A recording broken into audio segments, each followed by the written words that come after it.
Cole Johnson here, along with Scott Ramp. We welcome you to MCPS Stadium, where it's senior night for the Sentinel Spartans, and they got the kickoff first. We're sorry we had some technical difficulties, and the Spartans have just picked up a first down on 2nd down and 4.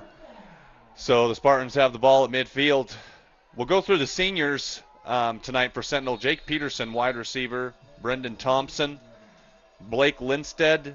Bridger Deaton, Brandon Morley, Caden Messer, Jason Shustari, Cameron Hagel, Ty Kendall, Brian Jakubowski, Nick Germer, Justin Campbell, William Stump, Dylan Goforth, Simon Nordide. And this is a first down play, and it's incomplete as Rylan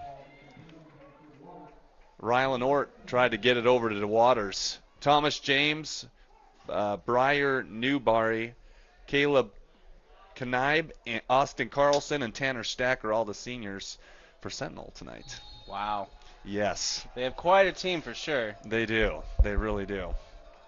And this is their last home game of the year for the Spartans. There's no way they can get a home playoff game, as Rylan Ord is going to sneak it up the middle and maybe get a couple yards out of that one. Yeah, I looked at the maxpreps.com to check out some of the standings.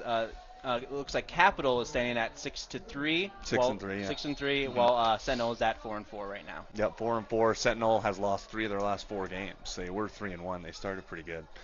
But yeah, they lost last weekend to Helena High, lost the weekend before that to Billings West, and then Glacier beat them by 25. And there's a win against Hellgate that was smudged in between all that. Rylan Ort is rolling to his right, and he has got, it was an incomplete pass. He was looking for Germer, and he dropped it on 3rd down. So Spartans are going to punt the football. So that was Nick Germer, who wasn't able to haul that one in. He's a senior, 2-sport athlete, plays basketball too. So Sentinel, if they win today, they're in the playoffs. We know that. Who they will play, we're not sure. And then Big Sky, Missoula Big Sky, if they win and then Helena High were to lose, we know Big Sky would be like the 2 seed. Yep, but they'll get a home game no matter what. And Big Sky is also playing tonight as well. Yep, and we'll try and keep you posted on that. I'll go on to Twitter and try and find some stuff. I don't have a Twitter account, but the scores. That is a bounce, and that's a live football, and Sentinel picks it up. It was kind of juggled around on the punt return, and that was number 26 for Capital. Mark Northey really couldn't get a handle on it, and the ball just kind of trickled away, and it was just lying there at the 5-yard line. Sentinel jumped on it. Yeah. Just when you think they're out, they come back and surprise you. No kidding. That one really got away from Northey. He just got a fingertip on it, and then he sort of slipped and fell, and the ball was just lying there at the 5, and Spartans fall on it. So this is the start that the Spartans needed against a good Capital High defense. Yeah. If this is any kind of precursor, this is going to be a good game. Absolutely. So 1st and goal from the 6. It's Rylan Ort. Ort going to throw it to the end zone, and it's almost intercepted. That was Connor Popp. Wasn't able to haul it in as Ort was looking in the direction. It looks like Nick Germer was who he was looking for on that one. So Connor Popp couldn't quite get the INT. So they'll give it another try on 2nd down and goal. 2 receivers at the bottom. Jake Peterson. He's a senior this year. Rylan Ort's going to keep it. He's going to go up the middle, and he's going to get tripped up at about the 4. So it's 3rd down and goal for Missoula Sentinel. Capital High has lost their last 2 games. They lost to Billings Senior 28-0. Billings Senior obviously state champions from last year, and they're favored to win the state championship this year. Hand off to Waters, going to make one miss, try and wiggle his way down to the goal line. He won't get in, as that Capital High defense is that good. As they had 3 plays to get in the end zone. They only moved it 4 yards, so it's 4th and goal from the 2. What do you think they should do? Most likely they're going to have to either go for it or kick it. I can't imagine what's going through Dan Oliver's mind right now. It looks like they are kicking it. They're going to kick the field goal. They're going to take the points. And a lot of times you think about it, it's like you got to draw first blood. Yeah, absolutely. I think when we have a good team like Capital who's good on defense, you got to take the points when you can get them. Oh, yeah. Don't want to risk a 4th down non-conversion. So here's Spencer Peppinger on to kick the field goal, and it is up, and it is good. So with the turnover, Northey coughed it up at the 5-yard line, and Sentinel takes advantage with the field goal. It's 3-0 Spartans. We'll be right back on MCAT.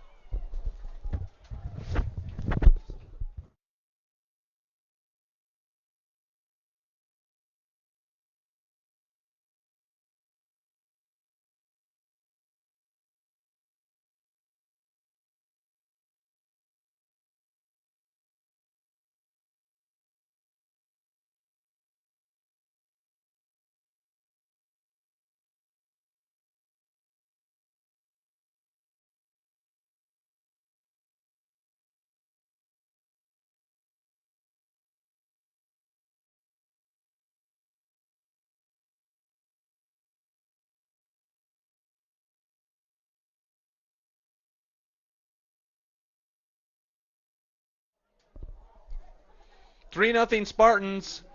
One turnover in the books already. That one was committed by the Bruins as Mark Northey coughed up a punt at his own 6, but Sentinel couldn't get it in the end zone. They had to kick a field goal. Spencer Peppinger kicked the 20-yard field goal. I get to see his older brother, Gabe Peppinger, tomorrow. I'm actually going to the Bobcat game. Oh, wow. Afternoon. Yeah, so I'll get to see his older brother be kicking field goals. Yeah, I was in Bobcats. A little bit of history of my. I've been to a lot of the Bobcat Grizz games when I was in the marching band, and the marching band for the Grizz weren't able to we're able to raise money so they can actually go to the Grizz Bobcat game. And they've got a lot more seats at Bobcat Stadium nowadays. As Northey fumbles it again, and it's picked up. That ball was on the ground. That is the second time that Northey has lost control of the ball, and there's a penalty flag. Kind of a weird sequence. Mark Northey, really struggling out there in the early going.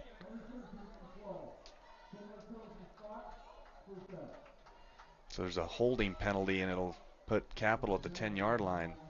For a second there, it looked like Sentinel was able to get that ball from them. Yeah. Because I saw one of the referees point in the direction. But Capital was able to get it back, so it's got to be a bit of a concern early on for Kyle Mihelish and the Capital High Bruins coach. And this is a pitch off to number 5. That is Matt McGinley. Also plays basketball for Capital. A gain of about 6. Going through some statistics for the Capital High Bruins, Seth Schneider has 20 touchdowns on the season. He's rushed for over 1,300 yards, which is pretty impressive. Wow. You look at him and Drew Turner, that running back for Glacier. It's almost equal. Oh, Turner. He was really good. Yeah, he was making Big Sky nervous last week. Absolutely. McGinley's going to pick his way. He's very quick. Onto the outside 25 and go out of bounds after a gain of 7. So good job by Matt McGinley picking up the first down. We have a new scoreboard, too. Yeah. It's on this side of the end They've zone. had that scoreboard for a while, but they just haven't turned it on. I'm glad they did, because where we're at in the press box, I have to go all the way around to the one side of the window to see the score and the time. With about 8 minutes and 4 seconds left in the first quarter.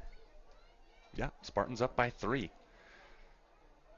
So yeah, Seth Schneider, 7.5 yards per carry, as McGinley is in a shotgun. And McGinley is going to hand it off, and that's number 34 who's stacked up.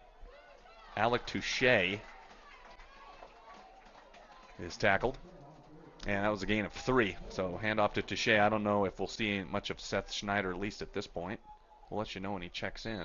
Yeah, and here's a little message I have for some of the viewers watching. We are definitely having some technical problems with the live stream, but as soon as this is done, I'll be sure to upload the full game tonight right after this game, for sure. Yep, a few technical problems on the front end, but we're off and running. McCarville is going to hand it off, and that is Brendan Casey, who's got a hole on the left side. So Brendan Casey able to pick up big yardage, a gain of 14 roughly. So here come the Bruins moving the football. They run it really well. So Capital got shut out by Billings Senior last week, 28-0, and then they lost to Helena High 9-0. Did the Bruins lose to Big Sky? I don't think they played Big Sky. They haven't played Big Sky yet? I don't think they played them. Yeah, I don't believe so. It was the Bronx. Sorry, mm-hmm. I was thinking the Bronx played Big Sky. And that's a run to the left side. That is Touche again, and he'll get a gain of 5. Yeah, it looks like I'm trying to find Seth Schneider out there, but haven't spotted him yet. So it looks like it's going to be a heavy dose of Brennan Casey and Alec McVeigh Touche in the backfield. So Touche is next to McCarville. And it's handoff to Touche again, left side, 40, and he picks his way across the 45 to about the 47 roughly.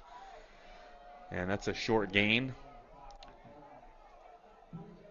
And they got the I like this other scoreboard because then they have the yard line in which they're on too, so that's kind of nice. That was a little confusing. The first one I looked, it's like, is it 3rd and 48? No, it's not. It's 3rd and 2 from the 48. About 6 minutes and counting right now. 3rd down and 2, McGinley, handoff to Shea, and he didn't get the first. Nice. Good stop on that one. It's going to be 4th and about half a yard probably. It's good that the Spartan defense is able to learn for sure and able to predict some of the plays as well. Yeah, that was nice. They kind of saw that coming and sniffed it out, so that was good. The Bruins have been running it for a good chunk of the plays. Yeah, every play. I don't think in terms of passing, yeah, I know that McGinley doesn't have a lot of passing yards to his credit. I think it's around 600 or so, 682. 4th and 1, and the defense holds, and DeWaters is going to let this one land inside the 20, and it'll come to a halt at the 16. So that's where the Spartans will start. They have a 3-0 lead with 5:13 left to go in the first quarter. You're watching MCAT Sports.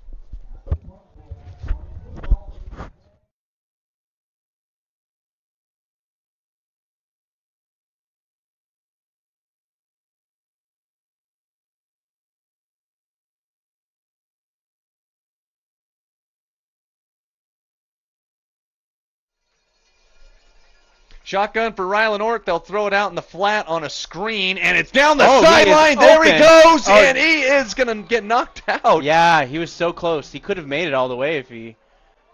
That was Nick Germer on the left sideline, big gainer. Yeah. Yeah, it looked like he may have been able to go all the way there after the stiff arm. Yeah. He kinda... Man, with the 96-yard touchdown that Big Sky had last week, nothing surprises me at this point. Nick Germer, gain of 23 on that one. Nice pass play on first down.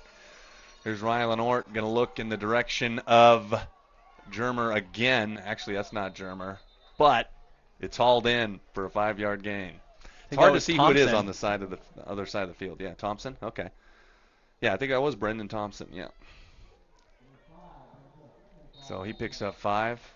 So Sentinel looking to move the ball on the Capital defense. It's a tough defense to run on. DeWaters is in big trouble around the left side, but he's able to cut it up and gain something out of nothing. Nice. And pick up the first. How about that? Yeah, about a 2-3 gain on that one. Yeah, looked like he was going to lose a few, but ends up picking up about 6 or 7. Oh, and it looks like it's enough to move the chains. I was a little surprised there because it looked like he was going to lose yards, and I was like, oh, we got a first down. So, yeah, shifty DeWaters.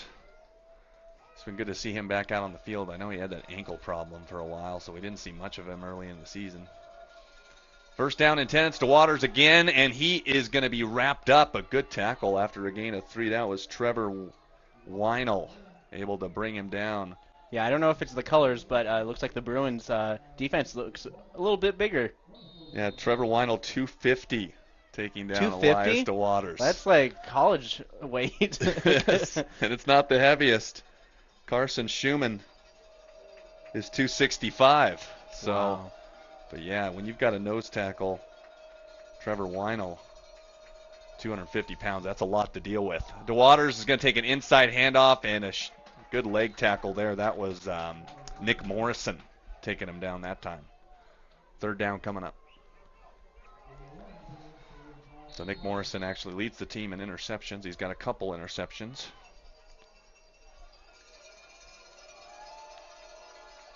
So here comes the Spartans on 3rd down, and it'll be a long 5. Play action fake, and here comes the rush, and he's in big trouble. Rylan Norton taken down in the backfield. A nice tackle there. That was Ryan Sprague that got the sack. So it's a 2-yard loss. Yeah, that pocket collapsed really quickly. Yeah. There's nowhere for Island Ord to go.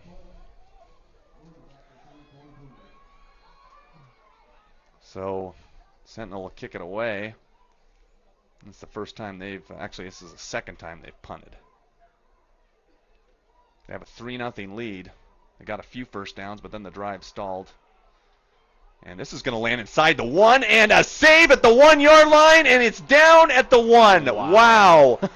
He did not go in the end zone trying to save that one, and it was down at the 1. Wow, great special teams. That was pretty impressive. He had some legs on him for sure. Yeah, he dove right before he got to the end zone, and the Spartans down and inside the 1-yard line. We'll keep it right here.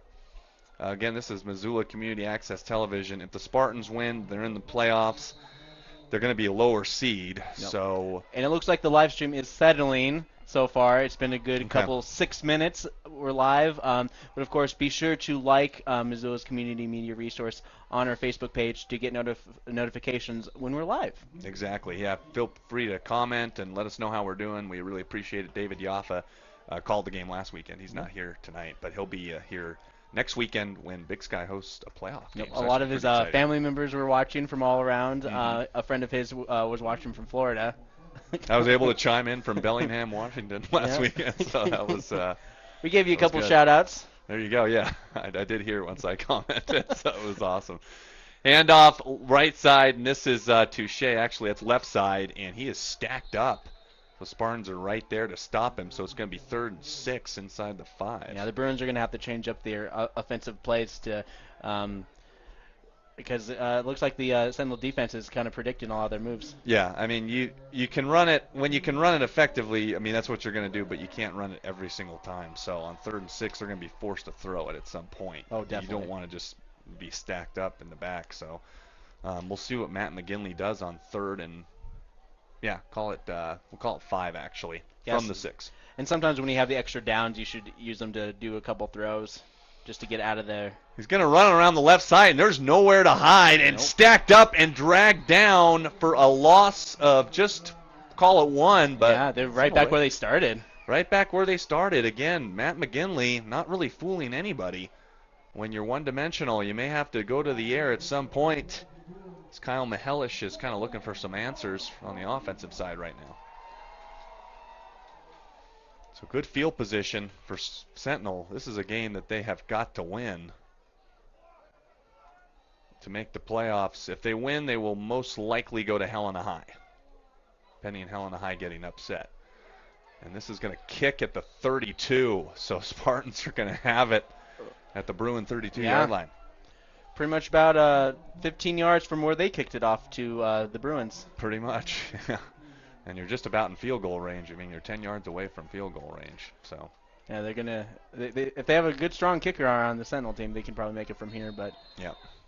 That'd be a 49-yarder from here if you didn't get any yards at all. So hopefully that's not the case. So Rylan Ort trying to get the offense going, and it looked like. The quarter, or no, there's a timeout, not the quarter, not quite. Timeout, Capital. We're going to go ahead and take a quick break. You're listening to MCAT Sports.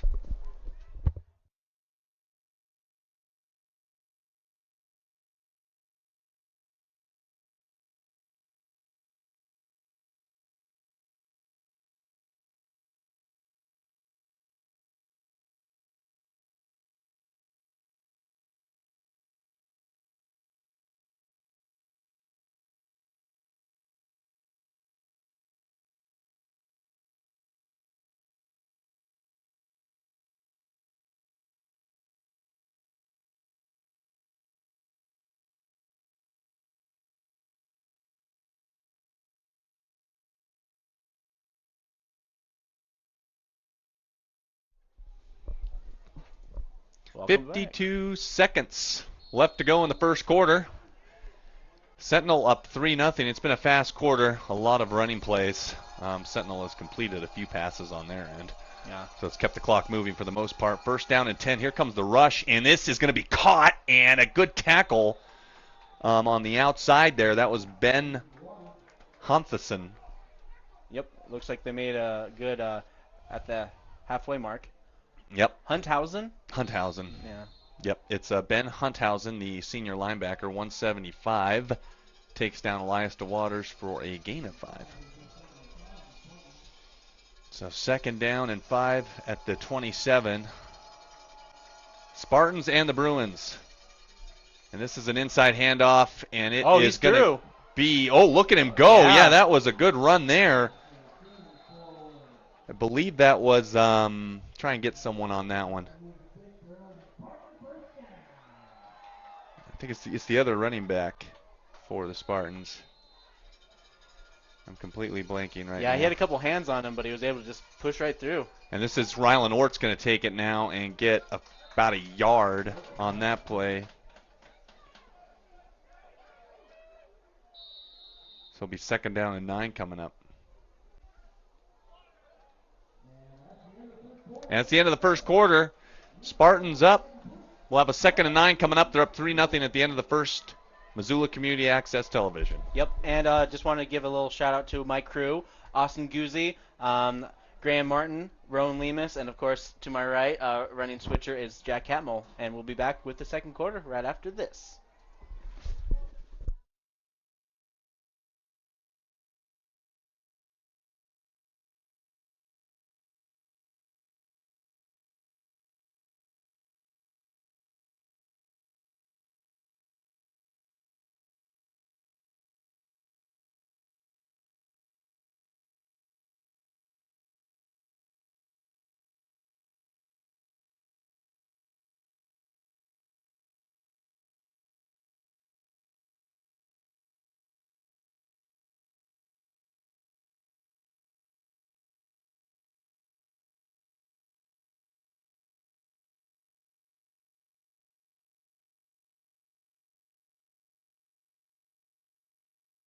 Three 3-0 Spartans at the start of the first quarter. Capital High Bruins are already in the playoffs at 6-3. Got one of the better defenses in AA football. Rylan Ort, 2nd down and 9, going to throw to the end zone, and it is off the hand of the wide receiver there. That was a little bit overthrown on Ort's end. So it's going to be 3rd down and 9. Yeah, when you get so close to the touchdown, you just got to go for it. He's looking for Brendan Hill in the corner of the end zone. Yeah, so 3rd and 9. It'd be nice to get it in the end zone, but Capital High, just the way they play defense, they're so big on the defensive front. It's hard to block their guys for sure. The pocket definitely collapsing pretty quick on Rylan Ort, and Ort's in big time trouble, and he's sacked. And there's a flag on the play. It's probably going to be holding. And number 74 for Capital got the sack. Justin Jenks, a little bit slow to get up, but there will probably be holding, so they'll decline that.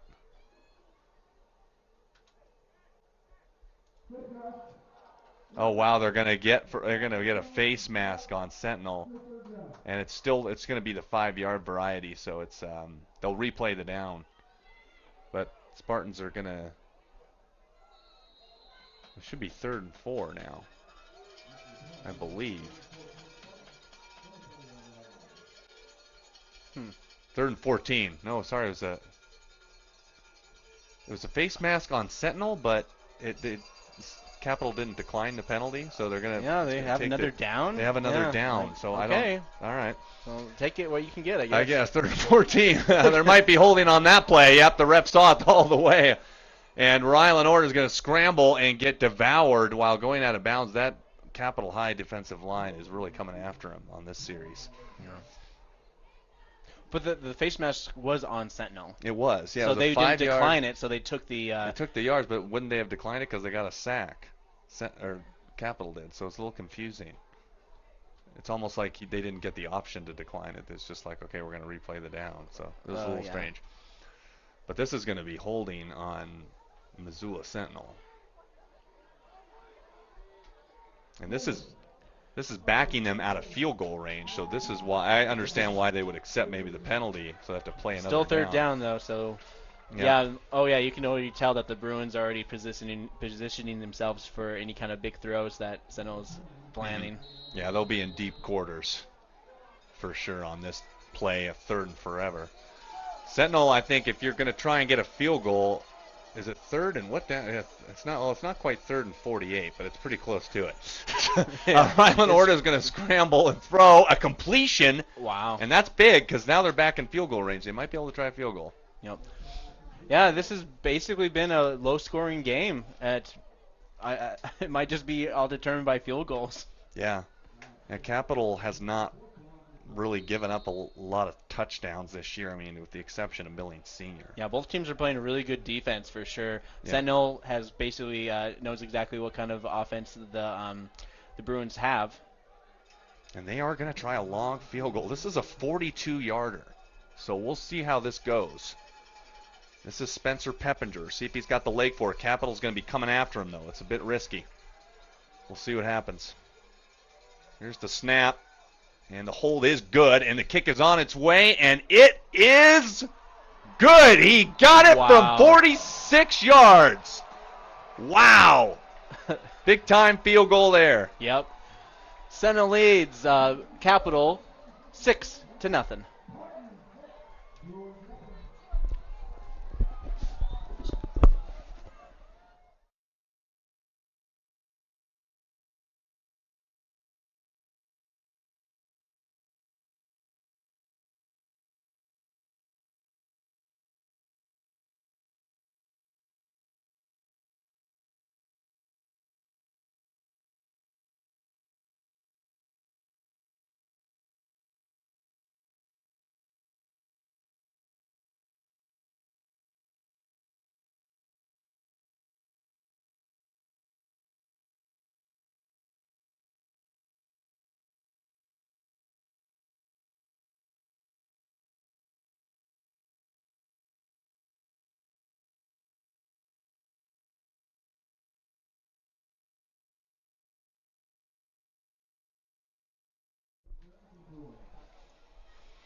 Spencer Peppinger, a 43-yard field goal moments ago, made it 6-0. Wow. Pretty impressive, really. He made it by a good maybe 2-3 yards. It was close, but they knocked it through, and those are big points considering that they penalized themselves out of field goal range, then got part of it back, and were able to kick a field goal.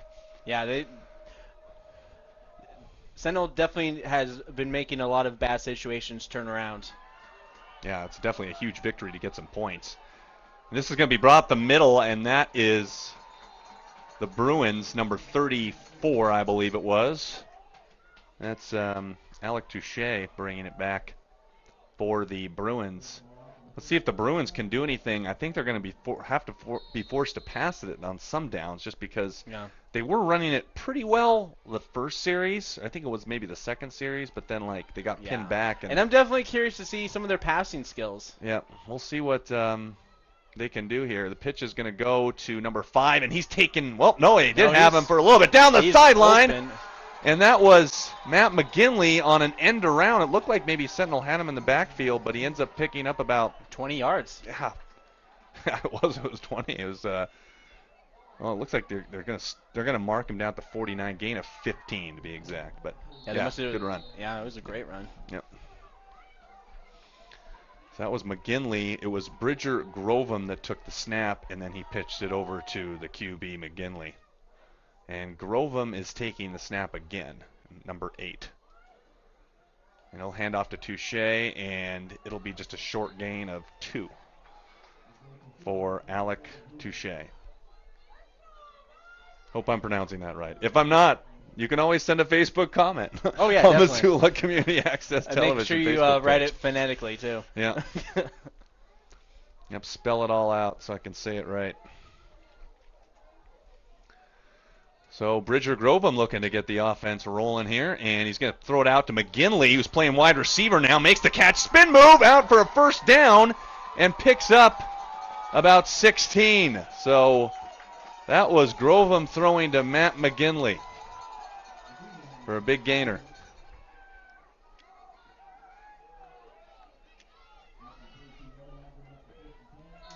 So here come the Bruins, doing some different stuff on offense. Trying to mix it up a little bit. Right now, Sentinel pitching a shutout on senior night, a game that they have to have if they want to go to the playoffs. This is in the flat to number 22, and he's taken down quickly. That was Connor McCarville with that catch. Yeah, I noticed that the Bruins, they take quite a distance back when they're ready for their throws. And then this is the second time they threw it. But, wow, they went like 7 yards back just to it's throw like a 5-step drop. That was a ways back, and yeah, McCarville kind of just came in on that quick hitch. Didn't get him a whole lot of yards. Cade Kidder is at the bottom of your screen. I'm sorry, that's number 84. I thought it was number 4. McCarville with the, or McGinley with the sneak, gain of 4.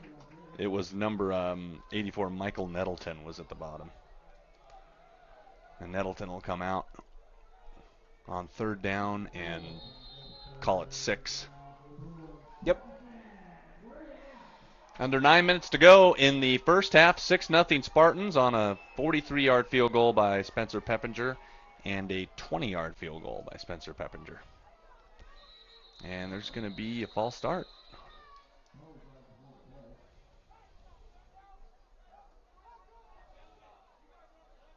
So this is going to get backed up.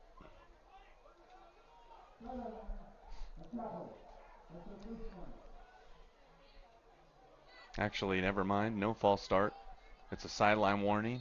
So Sentinel's got to, Capital's got to back off the sideline a little bit.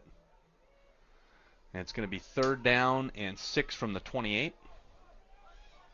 So Capital might be in field goal range. We'll see what they do on 4th down if they don't get the 3rd. So this is Grovem again on the rollout, and he's going to throw it to the end zone, and it is going to be intercepted! Oh, wow. What a grab! And it's a touchback. Hang on, the ref hasn't signaled anything yet. Yep, touchback. What a pick. Yeah. Who was that? What a grab. Let's take a look at our Facebook feed so far, see if we can get that. Man, what an interception that was just now. We'll try and get you a number on it. You can say who it is once you figure it out. On the far side of the field, it was a terrific catch.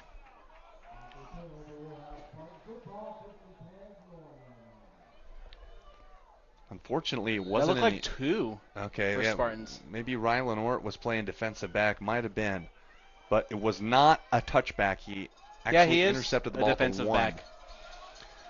So a big interception, but Sentinel's going to have to dig themselves out of a hole from the 1-yard line. So shotgun Ort this side throws it to Quick to Brendan Hill for a gain of maybe 2. So it's 2nd down and 8 from the Spartan 3-yard line. The Spartan definitely have to get the Bruins out of their territory. Push them back a little bit more. Yep, right now Sentinel holding up on defense, though, making big plays at opportune times. They've recovered a fumble, and they've just had an interception, so 2 turnovers. Around the same area, too. Yeah, right around the same. Yeah, right around inside the 5.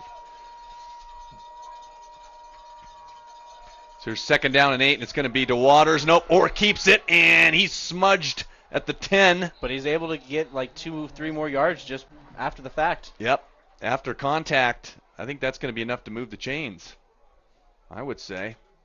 They're at the 11. Yeah, that's got to be a first. Yep, move the chains. 1st down, Spartans. Good job, Rylan Ort. About 7 minutes, 21 seconds left on the clock in the first half. Nick Germer at the bottom. It's going to be handoff to number 2. That is nope, number 10. Number 10, Caden Messer gets the football. I don't see Ingram on here. I think it's Caden Ingram too is one of the other running backs, but I don't see him on the roster at least for tonight. So Messer able to pick up 5, and then they're going to go back to, I think that was Messer again. And there's a penalty flag thrown. There's going to be a personal foul upcoming. I don't know who that was going to be on. They're saying maybe it was the Bruins.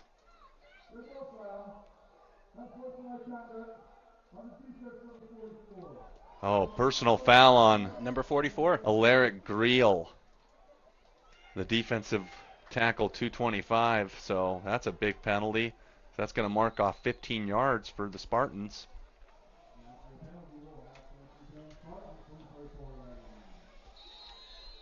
Yeah, the Bruins are definitely not.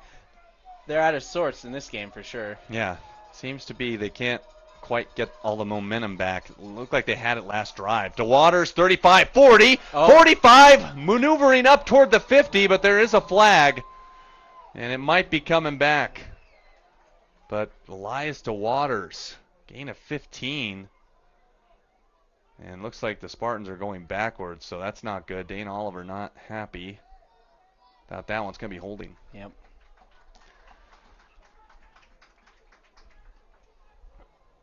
That's unfortunate. DeWaters got close to midfield. Now they're going to mark it off back to their own 24. Wow. That's going to be 1st and 20.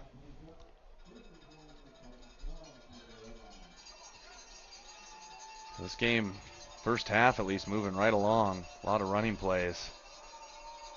Not a whole lot of incompletions. Germer out in the flat, 25, 30, and to the 35 and pushed near the 40. Geez, 39, so he got about 15 on that play. He was grabbed like 6 yards back, and he just pushed his way forward. He used the weight of his opponents just to bring him forward. That was nice. Yeah, Nick Germer, he'll be well missed on this Spartan team. Leading wide out. There's a good chunk of seniors for the Sentinel starting lineup for sure. There's a penalty, too. We'll check that in just a minute. Yeah, there's 20 Sentinel seniors on this team. So now there's a personal foul on Capital, so they're really shooting themselves in the foot. Keep in mind, this drive started from the 1-yard line. So Sentinel is going for the 99-yard drive. That'd be cool if they can get it in the end zone. And that's Messer again, and he'll kind of move the pile a little bit. Yeah. Good lean back on that one for a gain of 5. Just use the weight and just kind of fall back. Yeah, that's what running backs are taught to do. Using the trust fall technique. Exactly. Good technique. Yeah, good technique. You got a Bruin right there to help you out. Messer again, 40, 35, he broke 30, free, breaking right free them. To the 25, gain of 17. Wow. Sentinel is definitely not afraid of the defense. Yeah, they're really moving it on him now, so Capital may be back on their heels a bit. I think Sentinel's offensive realizes that we should go through and we can get 5 more yards just by going through the pile. Got to be pleased on this drive so far. Aided by a couple penalties. DeWaters is not going to get much on this one. Gain of maybe 2 to the 21. So good stop there for the Capital defense. But yeah, that was a nice run by Caden Messer. Just then, kind of found a seam down the left sideline. About less than 5 minutes left in the first half.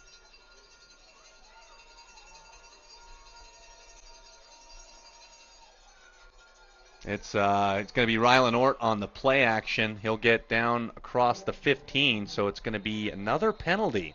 And looks like they're going to get this one on Sentinel, as Jason Brandt was clapping his hands. So they're saying maybe Nick Germer is the guilty party on this one.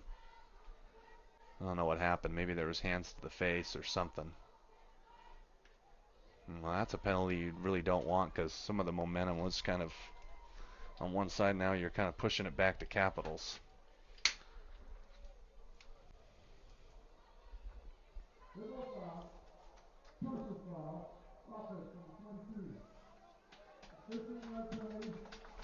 Yeah, this is the kind of same thing that happened for that 42-yard kick. Mm-hmm. Is that they got a couple penalties that pushed them back. Mm-hmm.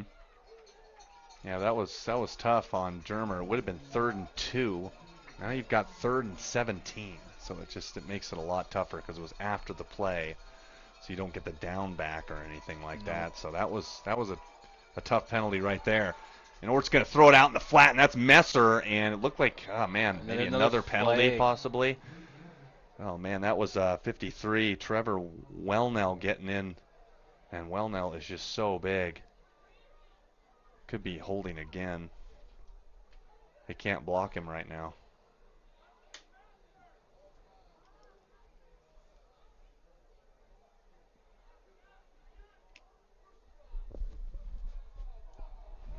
Oh wow, yeah, they're gonna get Wellnell for maybe roughing the quarterback. And yeah, the Bruins fans over here aren't that happy about that. no. And Wellnell's got his hands on his hips saying, And there's definitely a good amount of people made the drive up from here from Helena for sure to check out the game. The Yep. stands are pretty well packed. yeah, there are a lot of excited folks from Helena during basketball season that were excited just about the football season because they knew the defense was going to be really good. And it is good. It's been good this year. Offense has been kind of hit and miss. It was pretty good early on, and it's kind of hit a kind of a dry spell. 2 out of the 3 losses were shutouts, where Capital just wasn't able to put up any points. But who knows how they'll do in the playoffs? They can definitely compete. They'll get a home game, I believe, at least to finish in the top 4. Anyway, 1st and 10 from the 12, and it's going to be Rylan Orton's going to keep it around left side. 5 to the corner, and he's got himself a touchdown. They get in the end zone on 1st and 10 from the 12, and it's 12-0 Spartans. Nice play. Rylan Ort around the outside on a play action, found the end zone, and the Spartans got themselves a touchdown here in the first half.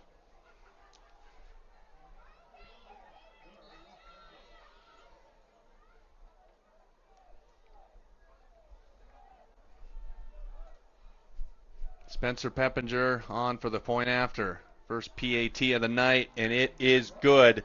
So with 3:52 left to go in the first half, Spartans 13, Bruins nothing. You're watching Missoula Community Access Television.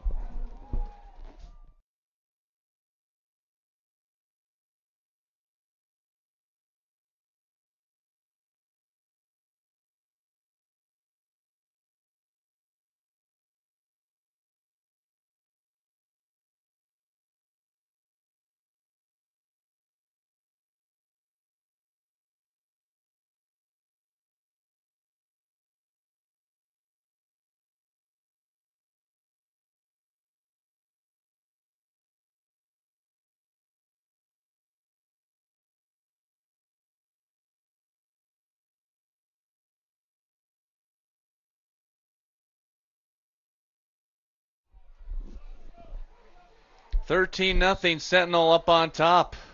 Senior night, and the seniors are playing great tonight.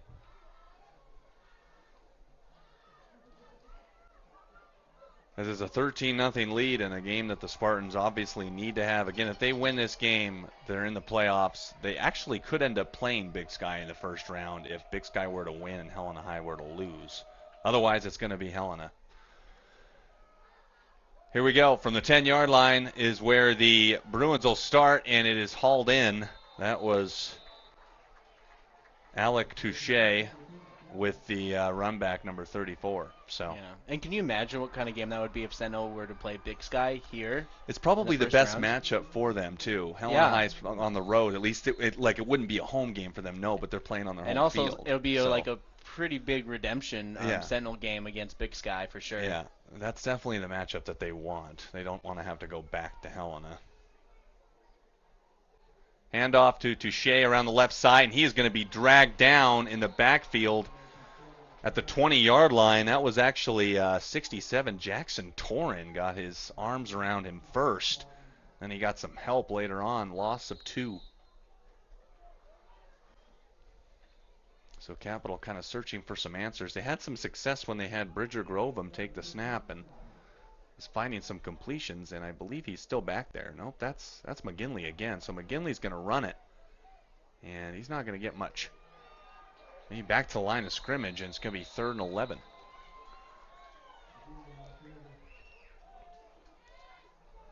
Coming up to around 3 minutes left on the clock. This has been a very short first half Yes.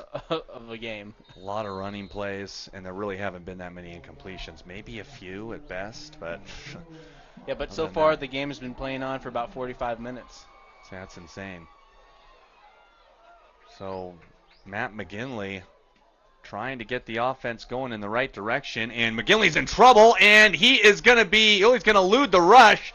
And here come the Spartans now, and he's going to throw an interception. Wow. He was looking over the middle. It really didn't have a chance, and Cameron Hagel picked it off. Wow. Yeah, he just was floated up there. That pass, danger zone. Man, this is the kind of game that Sentinel needs to turn around, and like with this kind of momentum going in the playoffs, Sentinel can be quite the wild card. They can. They really can. I think when you look at this team too, it's just, the Big Sky game was unfortunate because they lost on the last play of the game. It was really It close. was really close. And then the Glacier game, I in the pregame thought that they were going to win that game, and they lost that by 25. So, yeah, a couple games got away, and it prevented them from maybe hosting a playoff game. But let's just have them get in and just see what they can do. The Waters won't get anything on that run. Yeah, you never know. I mean, you never really know. But yeah, Big Sky would be a good matchup for them, first round. Clock is going to move. About 2:15 left to go in the first half. So Sentinel has 3 turnovers to their credit that their defense has forced in the first half. 2 INTs and a fumble recovery. So their second down and 12. Ort is under heavy duress, and he throws it out to the far side. And that's Brendan Hill on the outside. So gain of 6. It'll be third down and 6.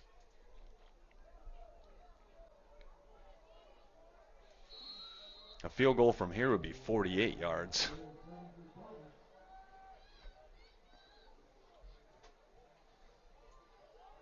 If you make a field goal, you're up 16-0. That's a strong 2-possession lead. Let's see if they can get the first down. See if they can just pick it up on the ground. Why not? Rylan Ort's going to run it. He's not going to get the first down, so maybe run some clock a little bit and then kick the field goal. Of course, it's close enough. Maybe you can go for it. It's going to be 4th and 2.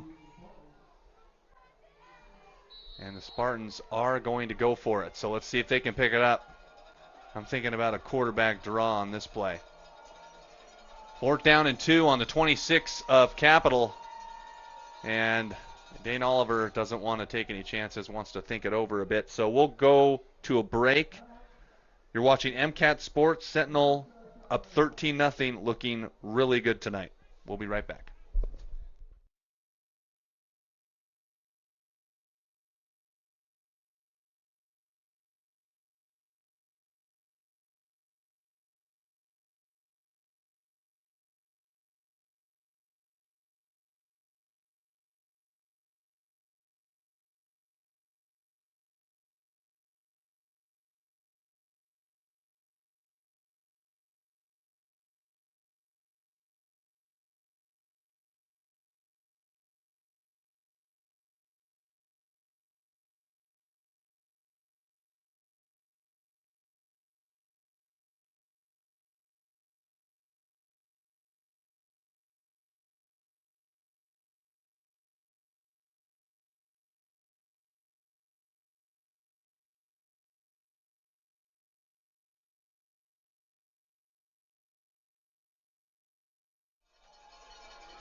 (13-0). Spartans really in control of this game on a 4th and 2. Ort's going to sneak it, and he's going to get it.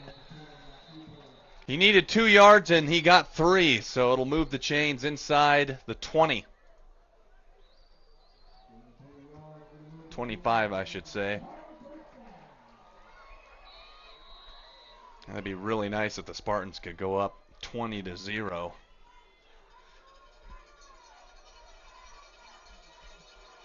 Capital's defensive line, tough to handle, though, up front for sure, as DeWater's going to break through the hole, and he's going to slip down to about the 10. So he'll have himself a first down, and it's first down and 10 right outside of the 10. So not quite first and goal, as it's 55 seconds to go in the first half. Spartans looking mighty tough.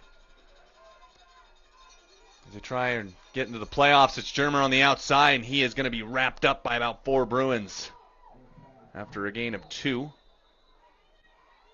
So good tackling on the outside there by Capital High. Ryan Kimball and Alaric Greel were in on the hit. And Sentinel's going to take another timeout. So talk things over. Dane Oliver, his 5th year as Spartan head coach, looking to take his team back to the playoffs. That would be 2 years in a row. First year he coached the team, they made the playoffs. And then they didn't make it the second year.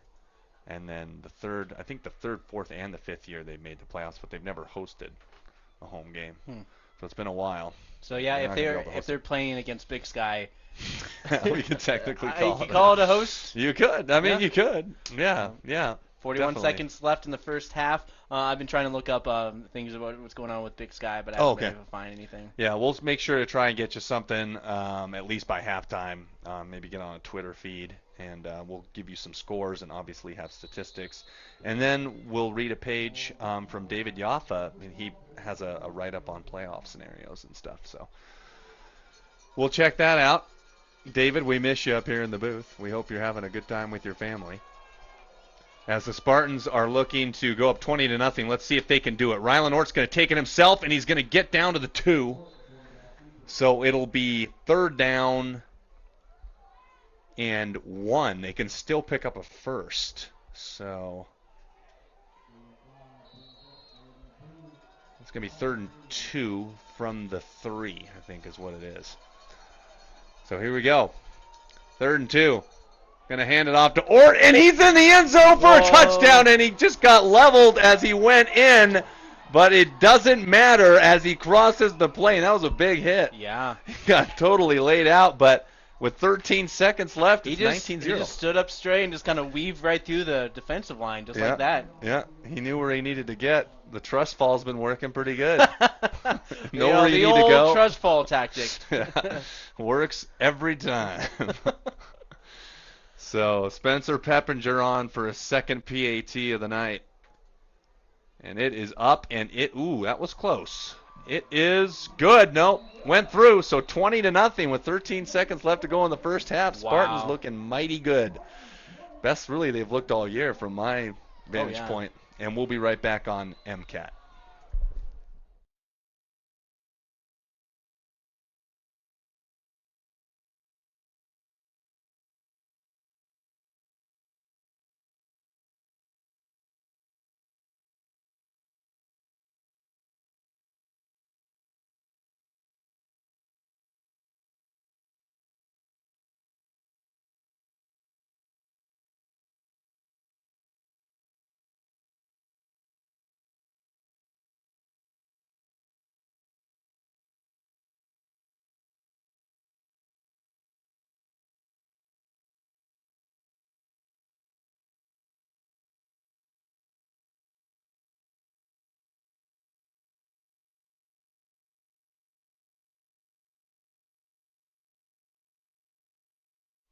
Spartans, a 4-4 conference record coming in, and they look to finish above 500. One of their games was canceled up in Kalispell due to some high school threats, which is obviously really unfortunate to hear about stuff like that.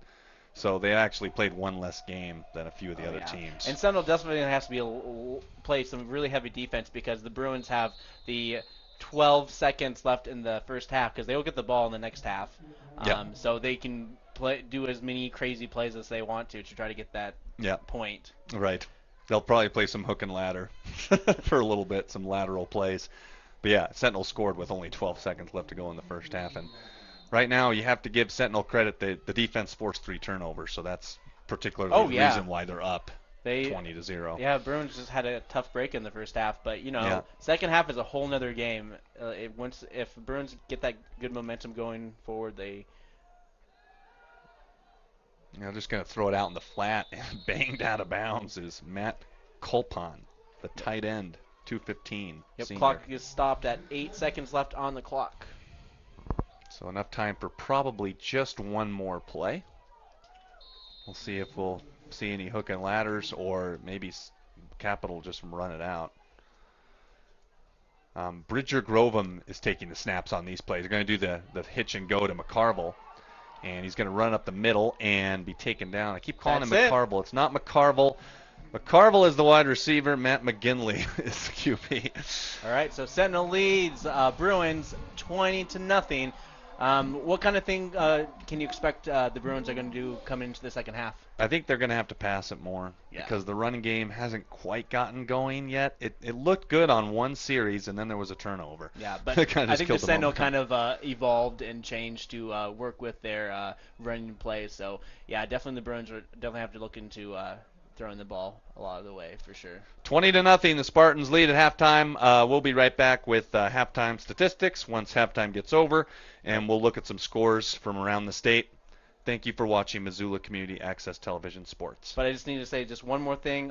If you're liking the stream, be sure to like MCAT's page because then you can get notified when we do our next live stream because we're going to stop this live stream and we'll start the second half of the second half live stream pretty much in the next 12 minutes. So stay with us.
Capital High School not playing very well tonight. They're 6-3 in the conference. They don't have any points at halftime. Sentinel's got 20.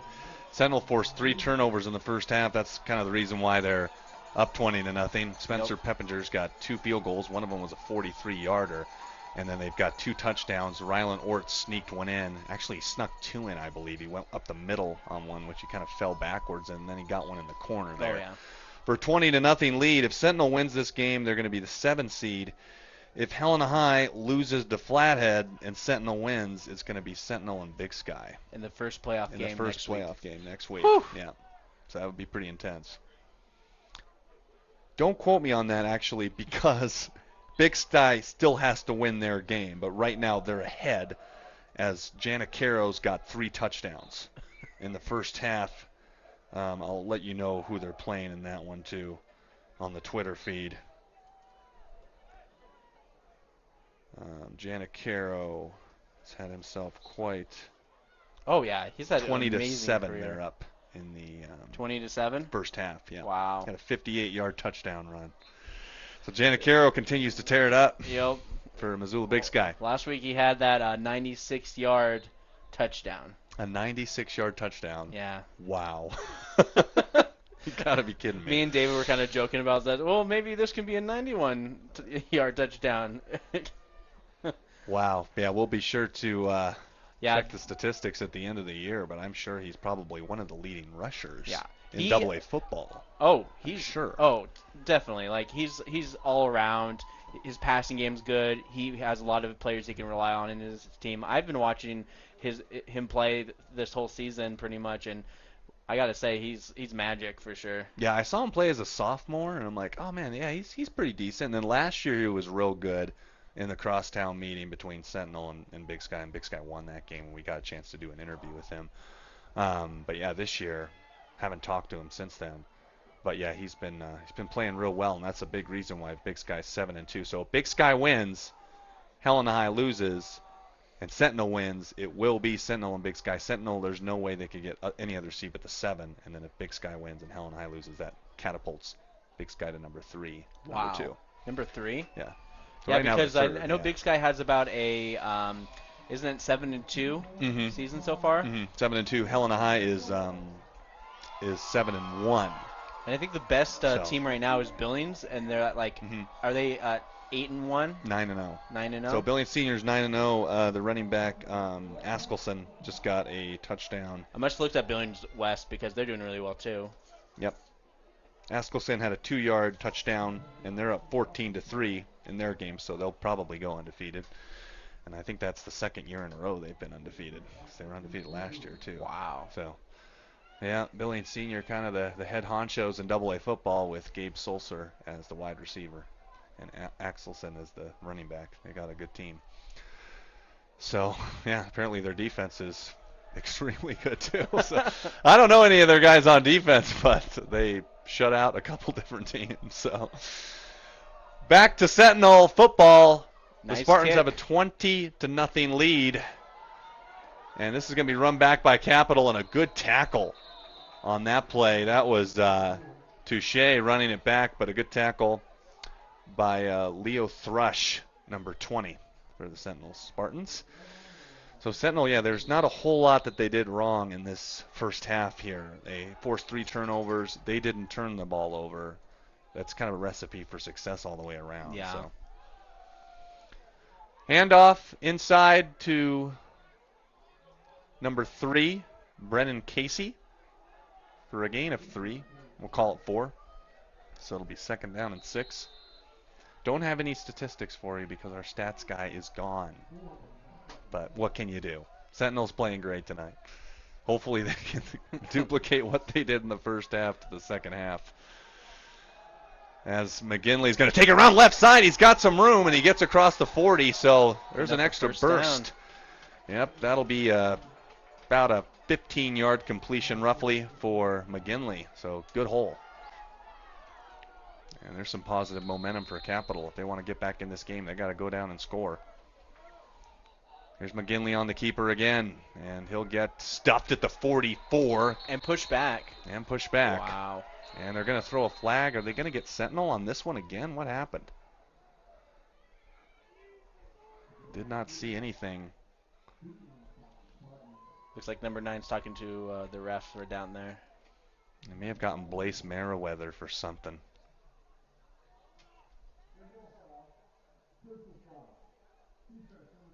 Yeah, they're going to get Blaise Merriweather for a personal foul. So those penalties starting to add up a little bit. So it's one thing that Sentinel did poorly in the first half is just commit silly penalties. Yeah. Dane Oliver not happy at all. It kind of happened on both sides, really. Yeah, but usually Sentinel's penalties happen when they have when they have the ball. And right. Sure, the holding penalties. Yeah, there were a lot of those in the first half, as Capital's D line played well.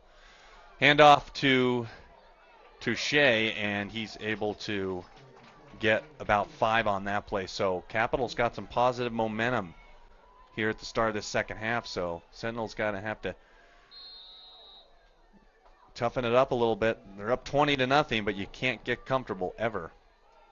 Got to play a complete game. And Touche inside again, and he's going to be wrapped up just short of the first down. So it'll be 3rd down and 1 coming up. And I think that's been kind of Sentinel's Achilles heel kind of this season, is just being able to play a full 4 quarters at times. I think just with, you look at the Glacier game, and then the Big Sky game was competitive. It could have gone either way. Right. But I think it was the Glacier game, quite honestly, that was the most disappointing game. It was. It just did not play well. Yeah, it definitely left a bad taste in Sentinel's mouth for sure for the next couple games that they played. It's an inside handoff. Ooh, he ain't going to get it. And that was an inside handoff to Brennan Casey. So Sentinel, credit the defense after the penalty by Merriweather, able to get 3 and out. So here, Capital, I mean, you go for it and you don't get it here. This is a really big play in this game in the second half to keep the momentum going. Dane Oliver trying to get the troops going with getting the crowd into it. So we'll see what happens here. 4th down and 2. And McGinley's going to run it up the middle, and I don't know if he got it or not. It's going to depend on the spot. It is really close. It is. It is so close right now. They're going to have to measure. Looks like it might be good. It might be. I don't know. I think the refs are saying that it's a 1st down, and Dane Oliver's pleading his case on the far sideline. You can kind of see him over there talking to the ref. What happened on that one? I don't know. Aren't they going to measure it? But the ref is saying 1st down all the way on that one. I don't know. It was would have been weird. worth a measurement, right? Yeah, it would have been worth a measurement, but but the guys running Chains? the Yeah. chain, sorry, they just kind of like collapsed it as soon as the ref got to the point. So McGinley's going to hand it off to Touche, and he's got a bit of a hole to run through. Yeah, that was close, man. I don't know why they didn't measure. Gain of 4, 2nd down and 6. And Dane Oliver's just was. He's pacing back and forth. Yeah, I thought maybe they stopped him. It would have been close, but like you mentioned, did not measure. The ref was just like, This it's first down. Go. Good show of enthusiasm. And that's actually a keeper up the middle, but a short loss on the play, maybe of a yard as McGinley swallowed up. A lot of running plays with the QB. You know, this still somewhat favors Sentinel just because the clock is moving the entire time, too. So it's and the tough Bruins love running the ball. Yeah. They've only thrown a few passes. McGinley hasn't thrown any. It's all Bridger Grovem when they had him taking the snap, but McGinley's back in there. They did little short passes to the side, but nothing. Nothing deep. Nope. Yeah, nothing deep down the field. And a timeout. So we'll take a quick break ourselves. 20-0 Sentinel. Capital is driving inside the 30. We'll be right back.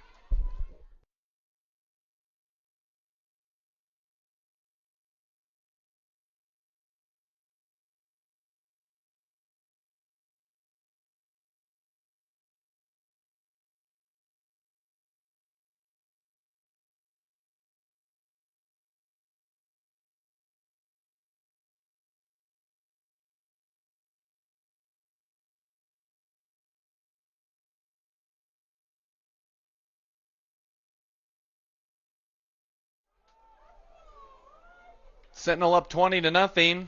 8 minutes, 15 seconds left on the clock. Spartans lead the Bruins 20-0. Third quarter.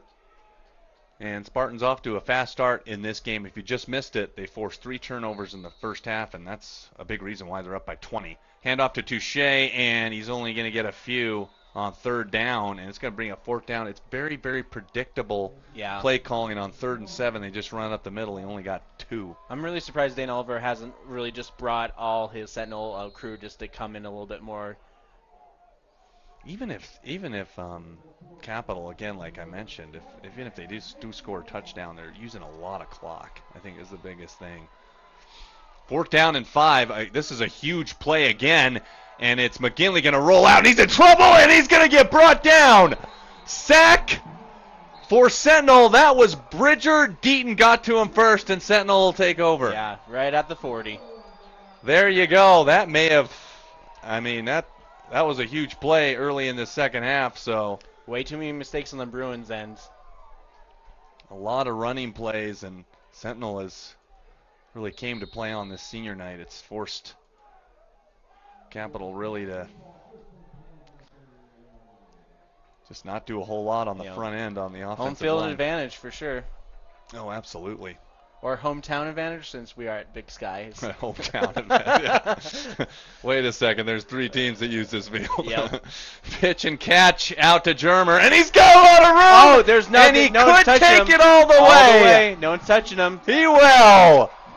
Big time touchdown, Germer. 62 yards on that one. There you go, pitch and catch. And that may have just sealed this game, quite honestly. 26-0. The route is on. Sentinel looking terrific tonight. Definitely. This is the kind of tape you send into the scouts for sure. Yeah, absolutely. He'll be playing for the University of Montana next fall, so Nick Germer. Nice. Yep, that'll be on the highlight tape for sure. 62 yards against a good Capital defense. Tonight on senior night, it has been all Spartan. Spencer Peppinger tacks on his 3rd PAT. 27-0 here on Missoula Community Access Television. We'll be right back.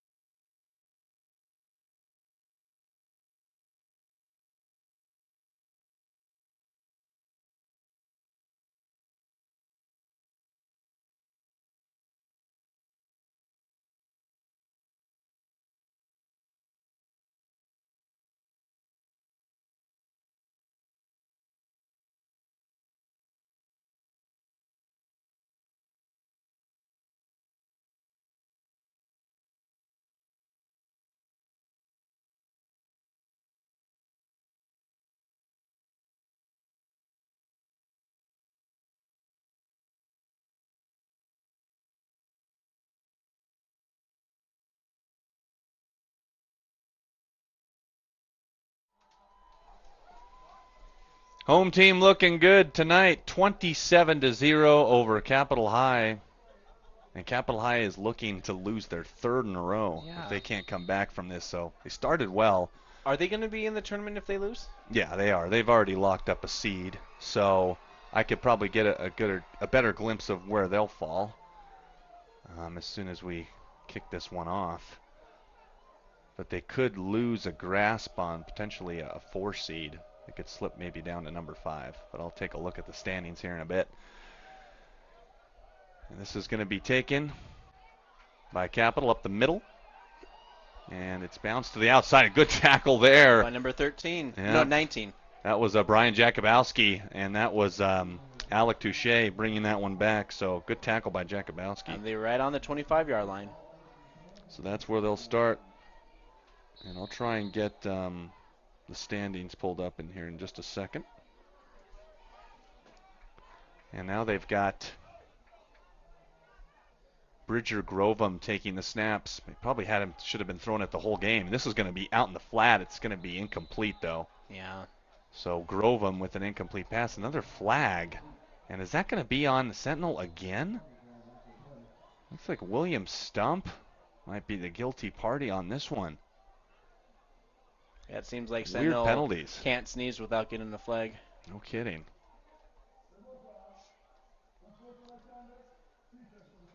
It's just really not needed at all. That was actually Jace Mannix. If we got number 21, I think he said 31 actually. Yeah, that was William Stump. So again, a strange penalty in a game that really Sentinel has been playing lights out, except for just a few silly penalties.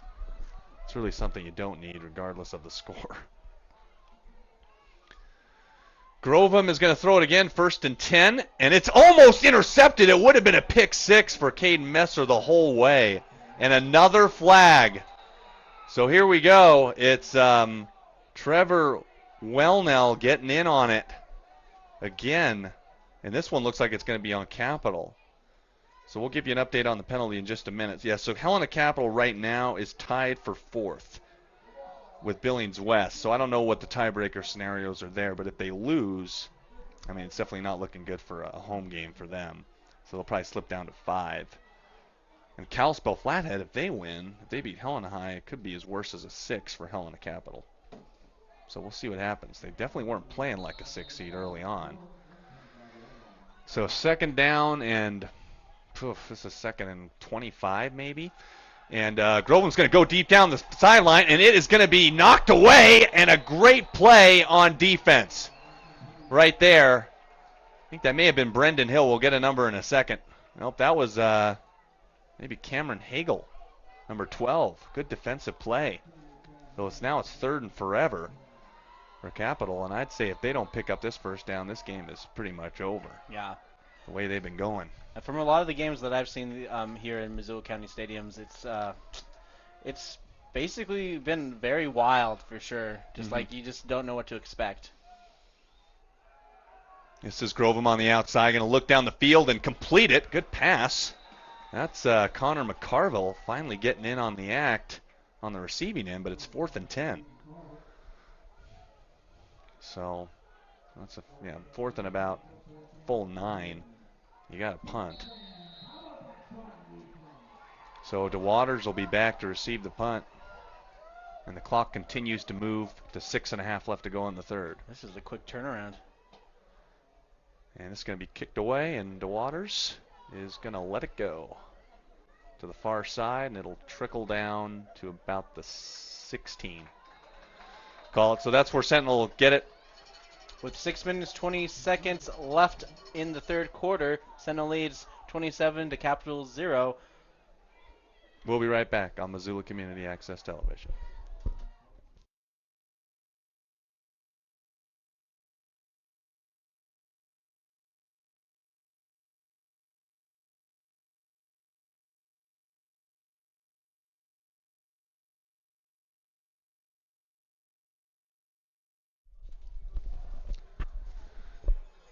(27-0) as DeWaters takes it up the middle, and he's tackled at about the 22.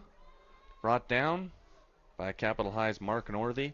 Mark Northey, rough first half with the fumbled punt, and then he also fumbled the kickoff. 6-yard Which gain there for was Sentinel on that one. a penalty. Yeah, a gain of 6. Wow. Oh, that did not look like a gain of 6 to me. It looked Yeah. like maybe a gain of 4, maybe, tops. So Northey with the tackle. And another handoff to Waters. Nope, it's going to be Rylan Ort's going to keep it. He's got a lot of room around the far side, and he picks up, a good chunk. Maybe Probably just shy of the 35-yard line around before he went out. Yeah, gain of, I'd say, 15 on that one. Close to it. Needed 4 for a first, but got well beyond the sticks. 37.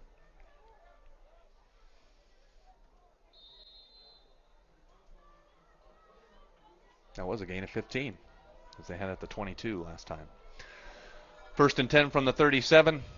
Sentinel in command in the third quarter. It's a handoff to DeWaters up the middle, and he's swallowed up by the Capital defense. I feel like Capital High's defensive line has been playing well. But with the running game, I think with the pocket collapsing, the holes were able to kind of open up here and there, and it's kind of worn the defensive front out for Capital definitely. High.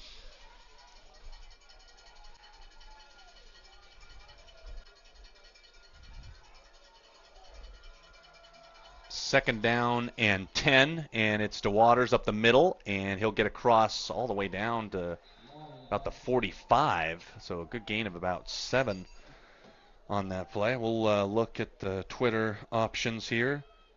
CMR and Great Falls are tied at 21. Neither of those teams are in the running for the playoffs. Halftime, Glacier 41, Hellgate 21. It's not too bad for Hellgate, really. Yeah, all 21. things considered. Nice. Skyview up 16-14 in their game. And we'll read the rest of the scores as we go along after this 3rd down and 3. And Waters up the middle. Now that's Caden Messer is able to get a first down. Gain of 5, so the chains will move. Bronco Nation from Billings, 21-3. They're up in their game. Big Sky 28, Butte 14. That's at the end of the first half. Helena is 7-6 still. I'll let you know when I get an update. That's kind of the game to watch right now because that kind of determines who Sentinel is going to play. Yeah, a lot of plays happening. A lot of good teams. As DeWaters will take it around the left side and get about maybe half a yard, if that. Hey, look at Janicaro. We talk about him.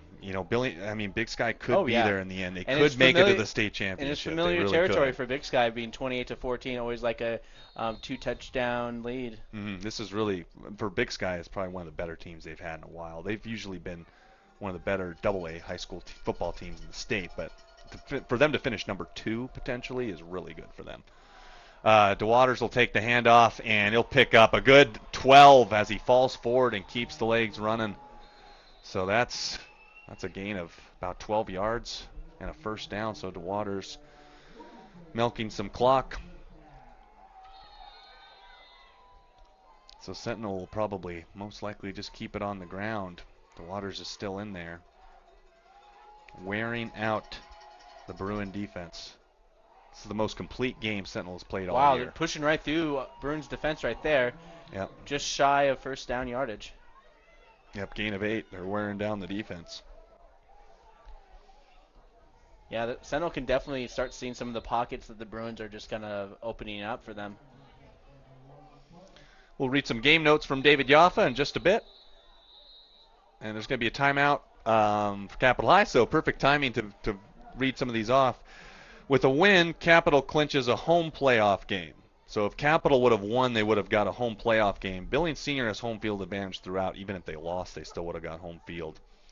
Helena High and Big Sky have already clinched home games for the playoffs. Okay, we knew that. Billings West and Flathead are in. Flathead with a win can move as high as number 4, which I think is what David is saying is if Flathead wins and then Capital loses, that's what means that Capital or Flathead would be the number 4. Sentinel wins and they are in. The same goes for Bozeman High. Glacier is looking for a win and a loss by either Sentinel or Bozeman. So yeah, Glacier is actually not going to make the playoffs. It doesn't appear, even though they lost their first 4 and then they won their next 3, and it looked like maybe they had a shot to make Big a Sky run. basically just stopped them right then and there from all that momentum that they got after they beat Sentinel in that one game. That was Crazy upset for sure. Yeah, I mean the game that Glacier beat against Sentinel, that was a big game, but Big Sky beating Glacier was huge for Big Sky. Definitely took a lot of the magic from Sentinel after that game. Yeah, it really did. DeWaters is going to take it and pick up a first down on 2nd down and 2 and pick up roughly 6. Big Sky could be high as number 2 with the Helena High loss. First team in Missoula to clinch a home playoff game since 2004. 2004? 2004. That's when I was at Big Sky High School. Yep. There you go. Wow. And we got some statistics too that we'll read off a little bit later. But yeah, I mean, Capital is on the verge of losing their 3rd in a row going into the playoffs. They'll be on the road, most likely. So here's DeWaters with a short gain.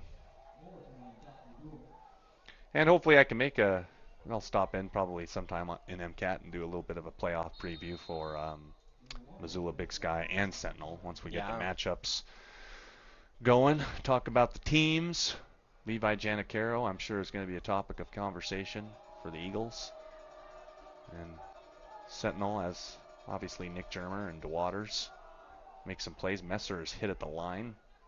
He'll pick up about 3 with 2 minutes to go in the 3rd. This game has really flown by with all the running plays, hasn't it? Yeah, it's gone by quick. This is definitely one of the shortest games I've been to all season. Yeah. I think judging by Capital scores, too, against other teams, like I knew that they like to run it. But Seth Schneider, I was looking at some of his statistics, and I talked to the coach today, actually, Kyle Mihelish, or it was actually yesterday. He didn't say anything about Seth Schneider, number 2, not playing, but we have not seen any of him tonight. So DeWaters is going to take it around the left side and pick up the necessary yardage as Sentinel is just wearing down the Capital High defensive front. And you gotta think about what's going through the Bruins' heads right now. Like 27 gap, not a single point on the field. Mm-hmm. 2 of their 3 losses, they were shut out, so it looks like they could get shut out a 3rd time. Yeah, it's definitely not good to look at on their end. Because even with Hellgate's, losing record, they were still, when they did lose, they still managed to get a couple points here and there in the game. That's true, yeah. Hellgate actually down 42-21 at half is not that bad.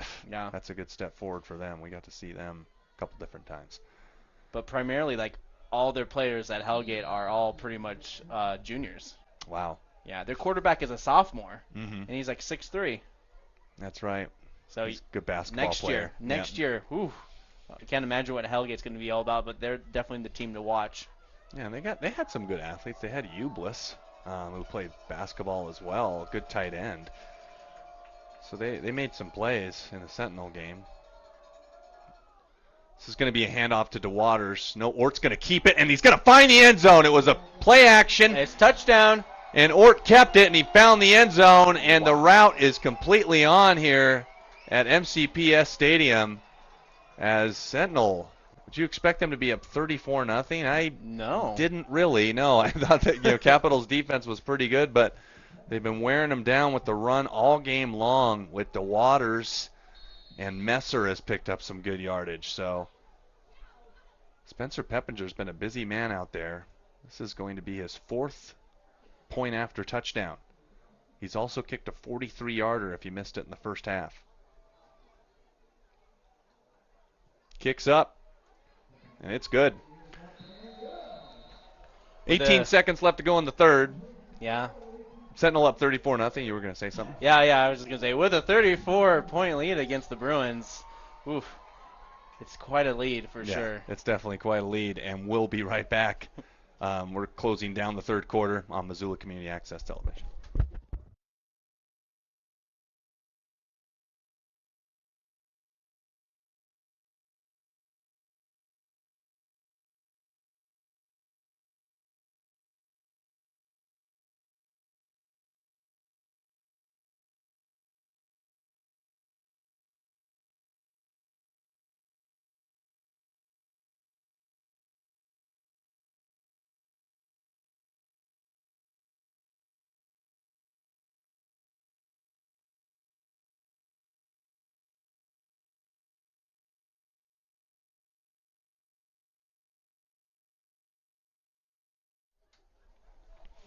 Spartans up 34 to nothing with 18 seconds left to go in the third quarter on senior night. Everyone just came to play for Missoula Sentinel. Scott, they just really just their most complete played game this year, Yeah. for sure. So they've It- got themselves a nice lead. And we'll take advantage of a bunch of the Bruins blunders. Yeah, blunders.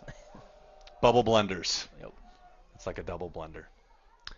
This is going to go out of bounds at the 1, so it's going to be a penalty. Because you can't kick off out of bounds, and then it'll be placed at, I believe, the 35. That almost trickled into the end zone. So a couple of the playoff scenarios again. If Helena High wins tonight, then Sentinel will be at Helena High next week.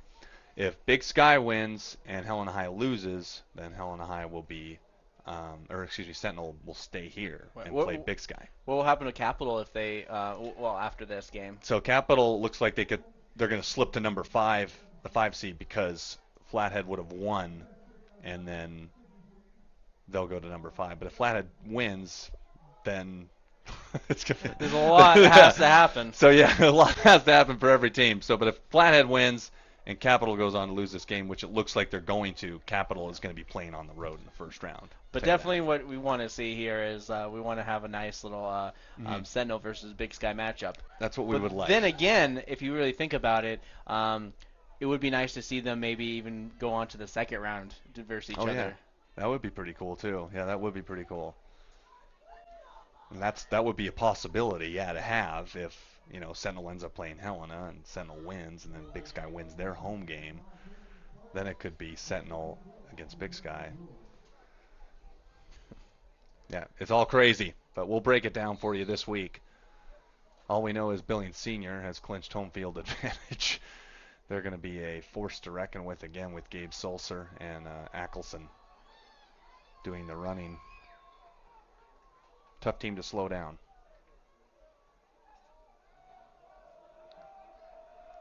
Sentinel's going to kick this one over, actually. I don't know if I missed something or... and it's David Northey, or actually that's number 34 for Capital High. Alec Touche is going to bring it up to the 25. Yeah, that was a big span of time between those, the first kick and that one kick too as well. Yeah. 11 seconds left in the third quarter, and Bruins will be starting at the 25-yard line. 14-14, Bengals and Braves. 6:06 left in the third. We will keep an eye out on that game. It's an important game for Sentinel. And that's Bridger Grovem running it up the middle, and he doesn't gain anything on that play. Again, when you look at the matchup too, yeah, Sentinel and Big Sky is definitely more favorable than Sentinel at Helena High. I mean, Helena put up 40 on them last week. But we'll go to the fourth quarter. Sentinel up 34-0 in control at MCPS Stadium on MCAT Sports.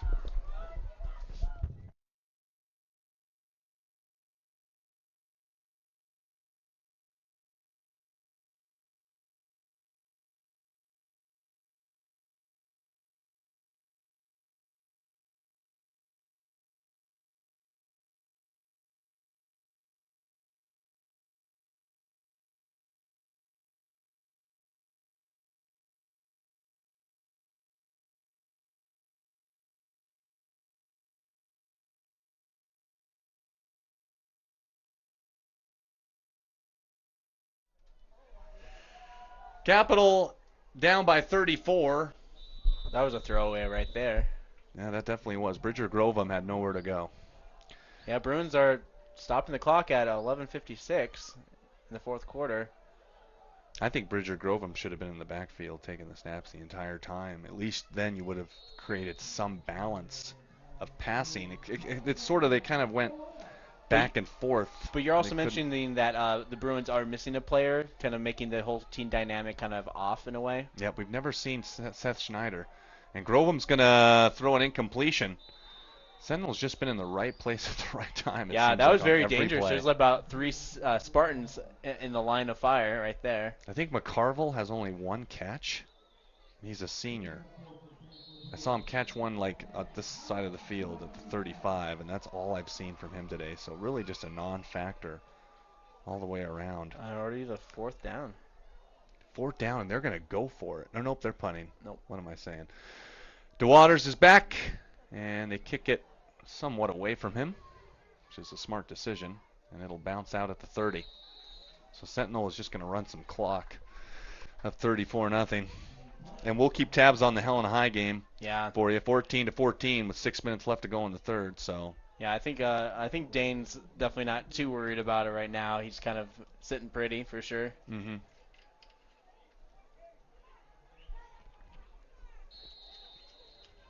I think just at this point, Sentinel just can't get too cocky and give away too many points. Yep.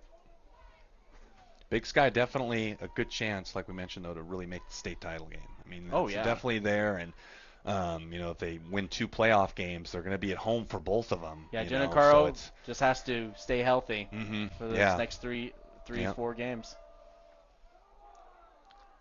I think, it depends. I don't want to look too far ahead, obviously, for state finals, but, Big Sky and Billings Senior, it could be a good game if Big Sky's able to run it on them, and just keep it close.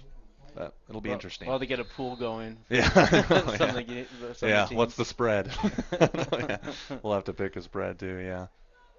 But yeah, we'll dissect all the games later this week. Spartans in control of this game the whole way. They forced 3 turnovers in the first half, and that's what got them going. DeWaters a big hole, and he cuts around one man. He's got the sideline to work with. He is clear for most of it. He stays in bounds, and he will be tackled inside the 15 to about the 13. All the way from the 32-yard line inside Sentinel territory. 55-yard run. All the way down to the 13. That's where they're going to spot it for DeWaters. They'll probably put him over 100 if he didn't have 100 already to begin with. Man, and can you believe that the only scores that the Bruins ever gave the Sentinel were the 2 first field goals? I thought it was going to be a close game when they held him to 3 a couple different times. Messer's going to spin inside the 5 or close to it. But yeah, once they held him to a field goal, I'm like, okay, yeah. I mean, a couple big victories on defense for Capital, but then everything kind of got out of control on the turnovers. Yeah, the Sentinel was able to catapult ahead. Yeah.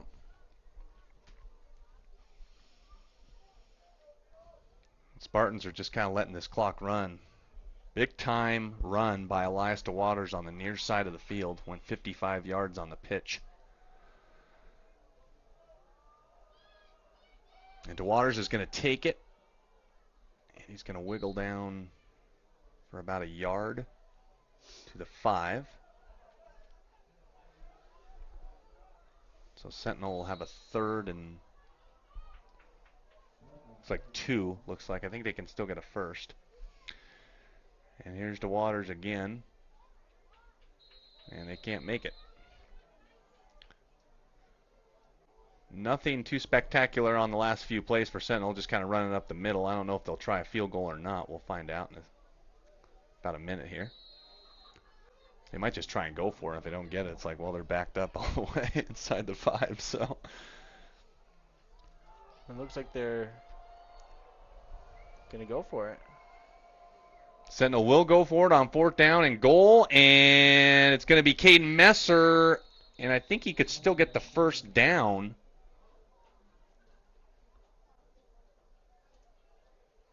Yeah, Sentinel had it 1st and goal from the 1st and 10 from the 14, so he needed to get to the 4 for a 1st. I think he got it. And the refs are maybe looking to measure here. Hopefully measure. Yeah, measurements are kind of a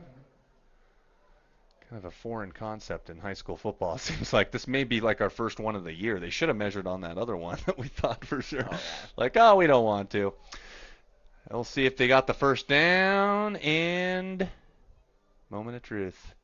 Looks like they got it. 1st down. There it goes. 1st and goal at the 4-yard line.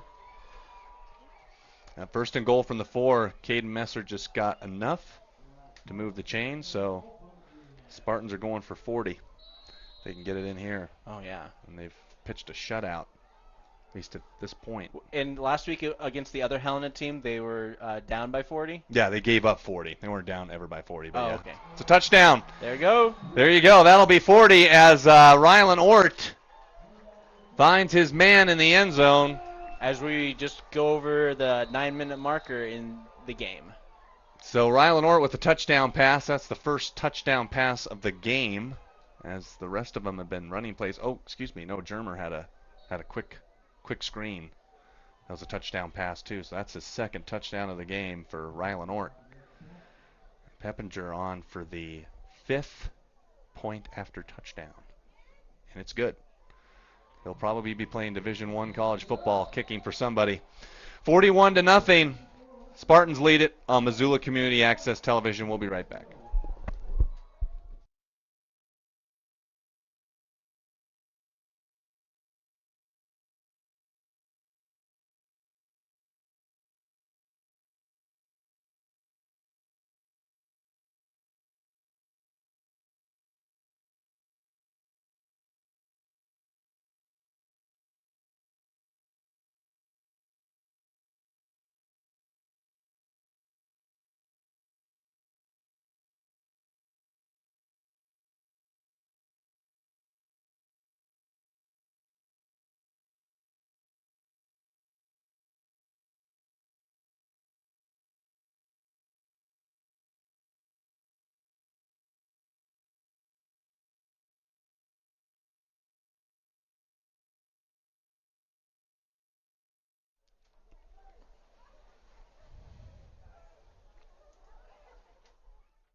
Spencer Peppinger to kick it off. If you're just now joining us, you really missed a great performance by the Sentinel Spartans tonight. You really did.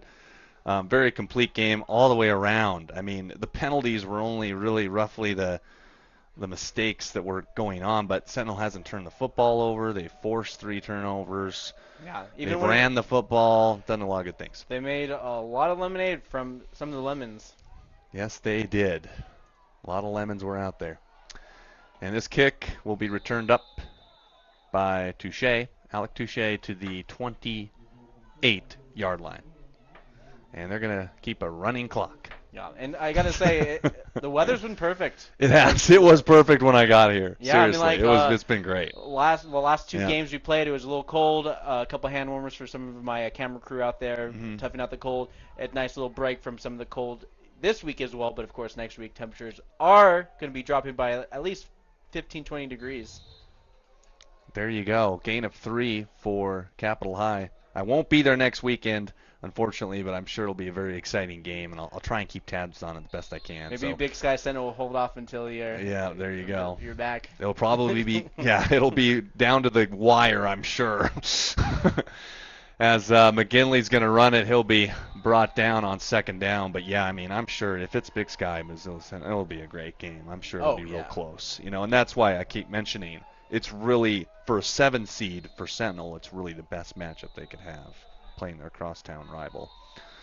So, as there's a stoppage of play. Yep. Because regardless, then that means a Missoula team will move into the next round regardless. Right. You know that there's going to be the team going to the semis, yeah. So is it 3 games to victory in the playoffs this year? To win it all, yeah. To win it all? To win all 3 games, yeah. But, Sentinel wins as a 7 seed. They'll play Billings Senior next, unless there's some crazy 8-1 upset. Right. That would be pretty nuts. I don't foresee that happening. Not with the Billings Senior squad. And if Big Sky wins, they'll play another home game if they're the 2. Yep. So they'll get 2 in a row. And Billings Senior are basically defending champions from last year. Mm-hmm. Defending champs. And undefeated. Yep. Undefeated. That would probably make it like 18, probably like 21 games. Yeah. At this point. Yeah. At this time. Yeah. At this point, they've at least won 20 in a row, for sure. 3rd down and 8. 7:24 left to go in this one. The Capital High Bruins. A lot of fans actually came up for this game from Helena, but it was a difficult showing altogether as Matt McGinley is just completely devoured on 3rd down and 8. So it'll be 4th down coming up. We'll check the standings one more time just to get a good glimpse on who exactly the 8 seed would be. I'm thinking it could be Bozeman at this point.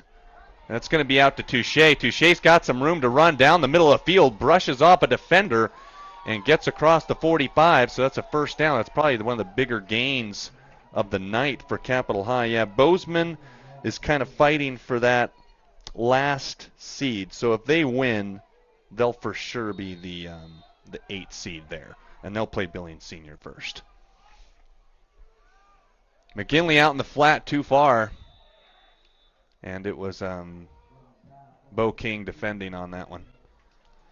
Yep, just edging the second half of the fourth quarter. About 6 minutes left in the game. Yep, and they keep a running clock. I think there's a rule in high school football now if you're winning by a certain amount that they just keep the clock running even on an incomplete pass. Wow. That's what they're doing right now, and I didn't know that until earlier in the year when the clock was running. I think it was during the Hellgate game. Maybe Sentinel was up by 30 or something.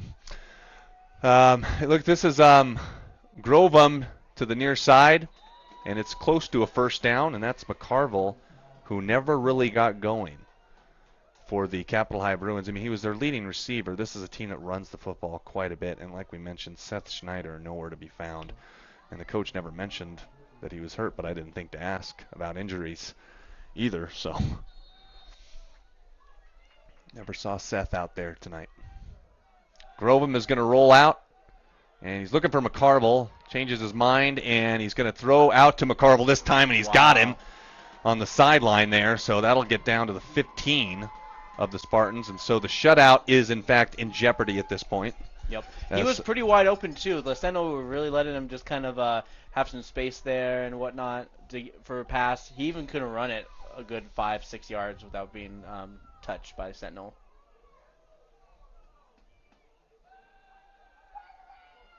McGinley is looking to throw, and that's Grovum 8 and 5. Grovum is 8, McGinley is 5.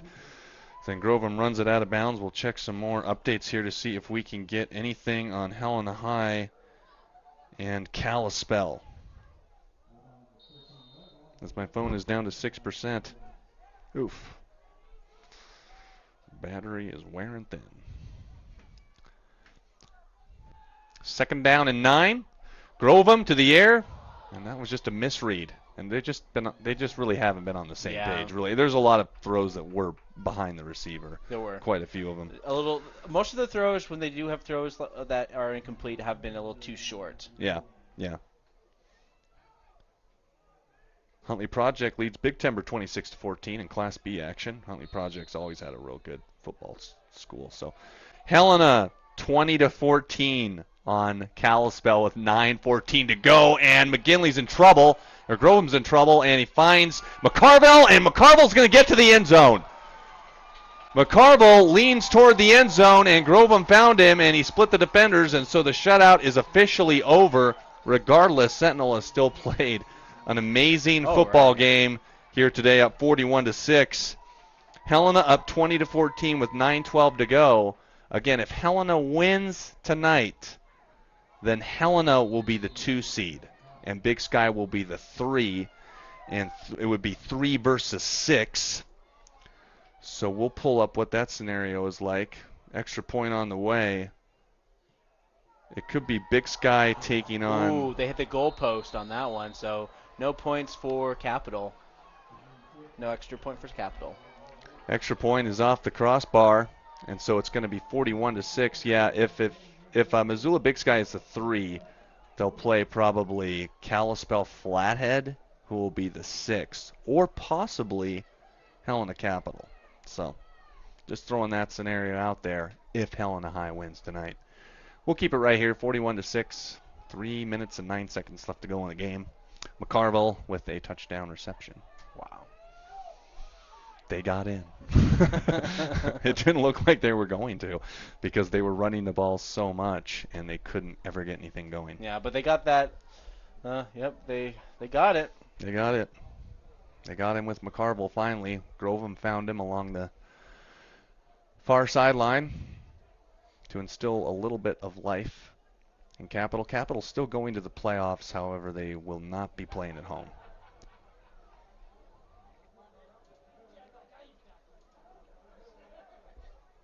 Again, we're going to dissect the playoff seedings for who knows. Oh, I yeah. mean, they could be right back here again next week playing Big Sky. Oh yeah, it kind of seems like it might be the case. Yeah, if they end up falling down to the 6, because they're definitely going to fall down to the 5, but if they fall down to the 6, yeah, they could play Big Sky again. So they can come back here. Mm-hmm. It looks like they're probably going to be the 5 though, if Helena wins, just because they won't fall behind Flathead. Oh, there's an onside kick, and there was a little. Yeah, and it's recovered by the Spartans. So Spartans will keep it. That was close, very close for the Spartans on that one. He missed it, and then he was able to recover it. Yep. Capital not going down without a fight, trying everything they can to try and get the ball back. 2 minutes, 50 seconds left in the game.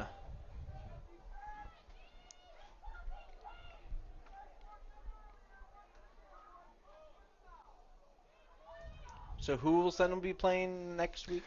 So if Helena High wins, it's going to be Sentinel at Helena High. Oh. Yeah, and Helena High is up by 6 with 9 minutes to go in the 4th. So and Missoula versus Helena next week if Helena High wins. We know that much. Yeah, so that's what it's going to be. That's a running play for the Spartans. That's the backup quarterback for the Spartans, Caden Paulson with the rush. And Big Sky, it's looking like it's going to be, if Helena High wins, it'll be 3-6. Big Sky's the 3, playing Flathead the 6, because Capital's going to stay ahead of Flathead, and Capital will be the 5. Paulson in a little bit of trouble and doesn't get anything on that play.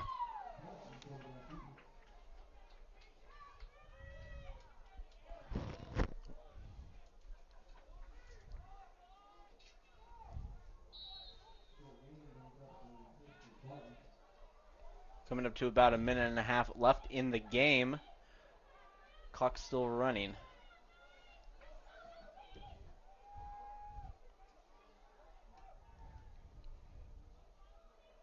That's a handoff to number 20 for Sentinel. Good run. That Might was be good enough Leo for a first Thrush. down right there. Yeah, good run by Thrush. Some of the younger players getting some playing time. That was the sophomore, Leo Thrush. No, it's still 4th and inches. Yeah, fourth and a long one. They're going to go ahead and go for it. They'll probably run a quarterback draw. That's a running play, and that should be enough for a first. Yep.